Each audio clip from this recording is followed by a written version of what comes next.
और एक बार भगवान के यहाँ कुछ संत आए तो बगीचा बहुत सुंदर था, वहां संत बैठे। तो भगवान के सब पुत्र थे, कुछ शाम के मित्र भी थे। कहा चलो संतों की परीक्षा ले ले, सच में ये महात्मा है या फिर ढोंगी है। सो दादा सबसे सुंदर था जामवंती का पुत्र सांब। उसके पेट से कुछ वस्त्र बांध दिए, स्त्री का रूप बना दिया और सब बच्चे पहुंचे शाम को लेकर के। कहा संत जी देखिए इसके पेट में कौन है, 9 महीने के बाद बेटा होगी या बेटी। अब संत बड़े परेशान हैं। संतों ने नेत्र बंद करके देखा तो उन्हें सब दिखाई दिया कि ये मजाक बना रहे हैं संतों की। तो संतों ने गुस्से में कहा कि इसके ना बेटा होगा ना बेटी, एक लोहे का मूसल होगा जो यादवों का विनाश कर देगा, लोहे का मूसल होगा। तो दादा वो भगवान के बच्चे डायरेक्ट भगवान के पास नहीं पहुंचे, उग्रसेन के पास पहुंचे। उग्रसेन को बात बताई।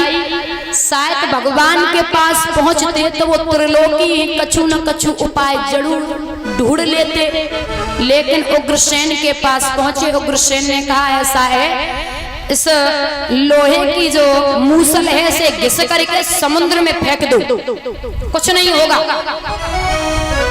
उग्रसेन ने बोल दिया। बच्चे गए समुद्र के तट पे, वह मूसल को घिस घिस के दादा समुद्र में फेंक दियो।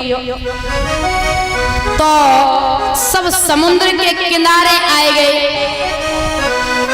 जो घिसा था वो मूसल समुद्र के किनारे सब दादा एरका नाम की पैनी घास बनी। एरका नाम की पैनी घास बनी दादा। एक बार आपस में ये भगवान के पुत्र सब लड़ गए, समुद्र के किनारे रहे। तो दादा वो एरका नाम की जो घास थी ना वो बहुत पैनी थी, तलवार का काम करती थी। तो वह घास उखाड़ उखाड़ के एक दूसरे को मारने लगे। संतों ने कहा था कि यादवों का नाश होगा इससे। तो आपस में दादा सभी यादव आपस में झिंगड़ के मरे गए। विभाग के ऊपर फेंके घास, एरका नाम की विभाग के ऊपर फेंके, सब यदुवंशी मर गए। दादा भगवान ने विचार किया अब हमें भी जाना चाहिए। ठीक हुआ मर गए, आगे चल के कुल का नाम ही खराब करते। जब संतों का सम्मान नहीं किया तो ये कैसे पुत्र हैं। तो दादा छोटी सी कील बची है, एक मछली ने निगल ली, मछुआरे ने बोली उससे, मछुआरे से बहेलिया ने खरीद ली। तो बहेलिया ने वो कील अपने बाण में फंसा ली। भगवान को बट के नीचे विश्राम करने लगे। प्रभु जानते थे जो हमारी लीला है बहेलिया आएगा। तो बहेलिया ने दादा जैसे ही बाण मारो है, भगवान के पैर में था पद्म, वो चमका। उसने देखा कोई शिकारी हो, कोई हिरन होगा, किसी की आंख चमक रही है। तो भगवान के पैर में वो बाण लगा। जब बहेलिया गया तो हाथ जोड़ के बोला प्रभु बहुत बड़ी गलती हो गई। भगवान बोले चिंता मत करो, ये हमारी ही लीला है।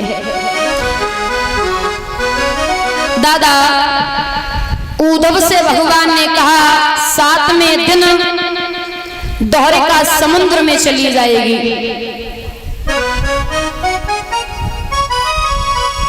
बोले क्या करना चाहिए प्रभु। बोले वो तो जाएगी। उद्धव रोने लगे, कहा प्रभु आप हमें छोड़ के मत जाइए। भगवान बोले अगर मैं जाऊंगा नहीं तो कलयुग कैसे आएगा, कलयुग को भी आना है। भगवान बोले मैं जाऊंगा तभी कलयुग आएगा।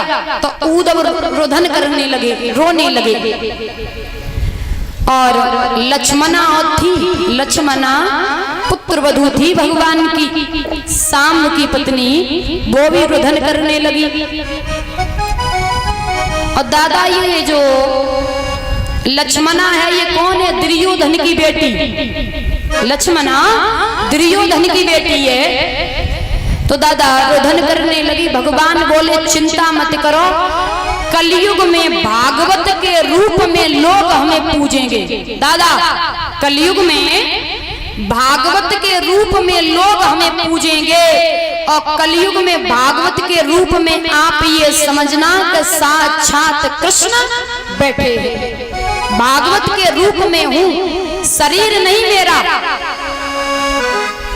शरीर नहीं मेरा है, लेकिन भागवत के रूप में दादा साक्षात में हूं। उद्धव से कहा मैं भागवत के रूप में रहूंगा और कलयुग को आने दो। दादा जैसे ही भगवान गए वैसे ही कलयुग आ गया, कलयुग प्रारंभ हो गया।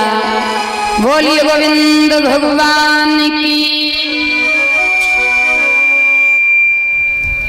याद रखना कथा का 7वां दिन है।